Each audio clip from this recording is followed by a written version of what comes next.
1:15 p.m. This is the Sri Lanka Broadcasting Corporation. The news edited by Catherine Pereira and read by Geethanjali Ramanayaka. The headlines. The new National Security Act will be set up instead of the PTA. Plans are underway to prepare the budget for next year based on minus estimated system. A team of representatives from the IMF will arrive in the island today. The government will expedite the supply of urea fertilizer. Chairman of the UNP says that the president has taken speedy measures to rebuild the country's economy. In foreign news, North Korea reaction to US-South Korea military drills. News in detail. Minister Bandula Gunawardena says that the president will hold discussions with all political parties with an agreement to form an all-party government to build the country without political party differences. Participating in the cabinet decision media briefing held today, he said that the Terrorism Prevention Act, which was approved in the year 1979, will be eased by presenting a new draft bill. It will be observed to remove state conspirators.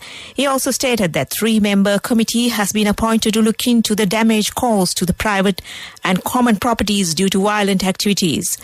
The government is taking measures to safeguard the human rights. The government is planning to prepare the budget for next year on the base of zero estimated budget. The objective of this move is to prevent further increase of the existing economic crisis and to lay the foundation for future stability in the country. Accordingly, the budget will be prepared on targeting on the base of state finance within a framework of medium-period budget for the year 2023-2025. It is also expected to bring the state income up to 11.3%, which is at 9% of the GDP.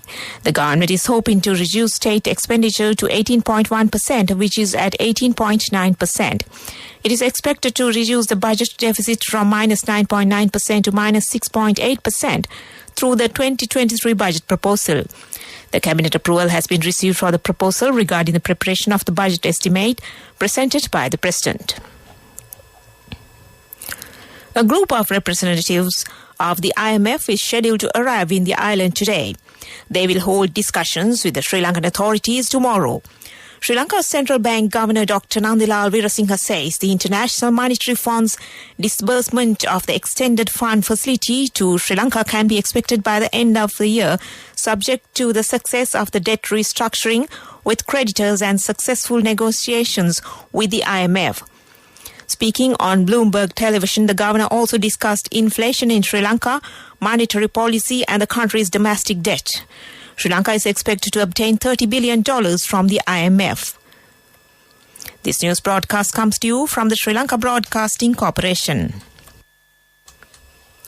The government will take measures to expedite the supply of urea fertilizer needed for 2022-2023 yellow season. 150,000 metric tons of urea is needed for the cultivation of the yellow season. Out of this amount, a supplier has agreed to provide 12,500 metric tons of urea fertilizer. The government has decided to purchase this stock of urea. Meanwhile, the Ministry of Agriculture said that the country is fully self-sufficient with peanuts. Therefore, Minister Mahinda Amaraveera said that there is no need to import peanuts. Chairman of the UNP, Vajra Abhiwardena, says that the president has taken speedy measures to rebuild the economy of the country. Participating in the Das Desin Hada program of the SLBC, he said the president will engage in a tour of Japan. He has educated the Prime Minister of Japan on the economic situation of Sri Lanka. And that ends local news for now. The main news story is brought to you by Siddhalepa Vedamahatmya. In the main news story, Minister Susil Premachandra says that the youth with new innovation should be created. The student enrollment in the art and commerce field to universities are at 75% level, but only 25% of students in the faculties of science and technology are entering to the universities. The minister pointed out that this will cause a large problem to the future of the country. The country is facing a shortage of technical technicians. The government is taking measures to cover the shortage by directing attracting youth for new innovations. He spoke on the importance of working jointly with the universities of Peradeniya, Runo, Kalaniya and Jaffna to march forward by the use of technology stream. He made these remarks participating in awarding certificates to the students who completed their technological course on solar power and technology. And that was the main news story. The main news story was brought to you by Siddhalepa Vedamahatmya. Watch Life is brought to you by A Strength to Your Life. CIB Janajaya Vasana has commenced. Valuable gifts and all bills are on 31st of October. Come to CIB today.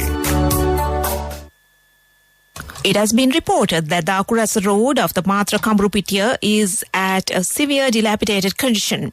It has caused difficulties in transport activities in the area. Many school children and employees are facing severe hardships due to this reason. The residents in the area have requested the relevant authorities to reconstruct the road soon. This is for the attention of the relevant authorities of the Road Development Authority of the Southern Province, and that came to you in Watchlight. A Strength to Your Life. CIB Janajaya Vasana has commenced. Valuable gifts and all bills are on 31st of October. Come to CIB today. On to a bulletin of world news, and in the headlines, North Korea reaction to US-South Korea military drills. Russia Navy ships sailed through a strait of Hokkaido. NASA moon mission gets go ahead to launch. North Korea has condemned the joint military drills by the United States and South Korea, calling them an exercise by aggressive forces and threatening a corresponding military response. The regular drills, based on a scenario assuming an emergency on the Korean peninsula, are scheduled from Monday of this week through September 1st. The website of North Korea's Committee for the Peaceful Reunification of the Fatherland carried an opinion piece yesterday about the drills. The article describes them as an exercise based on the premise of invading North Korea and says they pushed the situation on the peninsula into danger. Japan's defense ministry says 14 Russian naval vessels sailed through a strait between Japan's northernmost prefecture of Hokkaido and Sakhalin Island. The ministry said Japanese Maritime Self-Defense Force personnel confirmed 4 Russian warships in the Sea of Okhotsk, about 260 kilometers east-northeast of Cape Soya, on Saturday. Another convoy of 10 Russian vessels, including frigate and supply ships, was spotted about 80 kilometers east-northeast of the Cape the following day. Officials say all 14 vessels entered the Sea of Japan following their passage through the Soya Strait. The American Space Agency says it is go to launch its giant new moon rocket next Monday. NASA officials conducted a flight readiness review yesterday and concluded there were no substantive technical issues in their way. The rocket, known as the Space Launch System, will send a capsule called Orion on an excursion around the moon. Uncrewed this time, the astronauts will climb aboard for subsequent missions, assuming all goes to plan. The SLS will go up from the Kennedy Space Center KSC in Florida. And back to the headlines of the world news. North Korea reaction to US-South Korea military drills. Russia Navy ships sailed through strait to Hokkaido. NASA moon mission gets go ahead to launch. And that ends world news. Up next is development news. Netolpitiya, however, in the Tangala area will be reconstructed. The project is being initiated by the Department of Irrigation.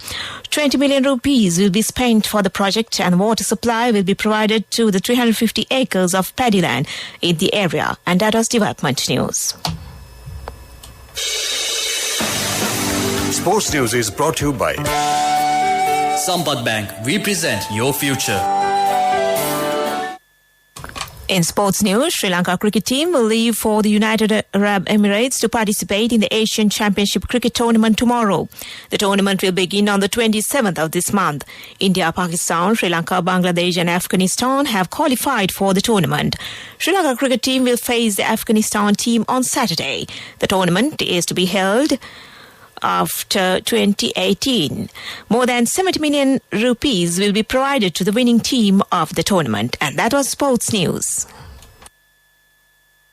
Cash through NSP globally and win wonderful gifts locally. From October 1st, 2021 to December 31st, 2022. Remit a minimum of $100 or an equivalent amount in any foreign currency 3 times through NSB U Trust.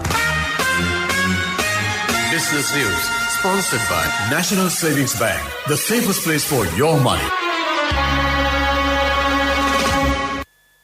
The Board of Investment Sri Lanka recently signed an agreement with Browns Fabric Limited for a state-of-the-art modern and one of the largest knit fabric production facilities in Browns Industrial Park, Pannala, Kurunegala, with an investment of $52.3 million, and they plan to commence operations in August 2023.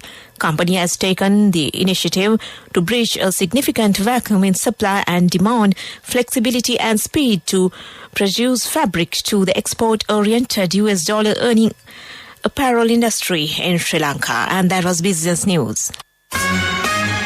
Business News, sponsored by Cash through NSP globally and win wonderful gifts locally. Will you be the lucky winner of the NSP Golden Jubilee? 50 gold sovereigns for the top prize winner of the NSP Golden Jubilee. Scooters for the 10 second prize winners. iPhones for the 10 third prize winners. Mountain bikes for the 29 fourth prize winners. From October 1st, 2021 to December 31st, 2022. Remit a minimum of $100 or an equivalent amount in any foreign currency 3 times through NSB U Trust.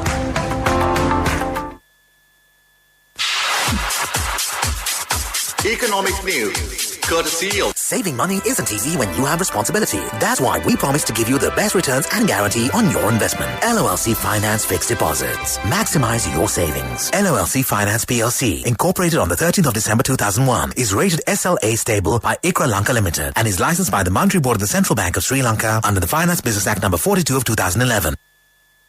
And in economic news, treasury bills worth over 90 billion rupees will be issued. The Central Bank said that relevant auction will be held tomorrow. These bills will be issued maturing on 91, 182 and 364 days. It can be purchased through primary dealers and licensed commercial banks. And that was economic news. Saving money isn't easy when you have responsibility. That's why we promise to give you the best returns and guarantee on your investment. LOLC Finance Fixed Deposits. Maximize your savings. LOLC Finance PLC, incorporated on the 13th of December 2001, is rated SLA stable by ICRA Lanka Limited and is licensed by the Monetary Board of the Central Bank of Sri Lanka under the Finance Business Act number 42 of 2011. And in the weather report, the Met Department says that showers will occur at times in the western and Sabaragamu provinces and in the Kurunegala, Kandy, Nuwara, Galle and Mathura districts. Showers or thunder showers will occur at a few places in the Uva province and in Ampara and Batikno districts during the evening or night. Fairly heavy rainfall, about 50 millimeters, can be expected at some places in these areas. Strong winds, about 50 kilometers per hour, can be expected at times over the western slopes of the Central Hills, Polonnaruwa, Trincomalee and Hambantota districts. And that was the weather report. And to end this news broadcast, let's take a look at the headlines once again. The new National Security Act will be set up instead of the PTA. Plans are underway to prepare the budget for next year based on minus estimated system. A team of representatives from the IMF will arrive in the island today. The government will expedite the supply of urea fertilizer. Chairman of the UNP says that the president has taken speedy measures to rebuild the country's economy. Foreign news, North Korea reaction to US-South Korea military drills. And with that, we end this news broadcast from the Sri Lanka Broadcasting Corporation.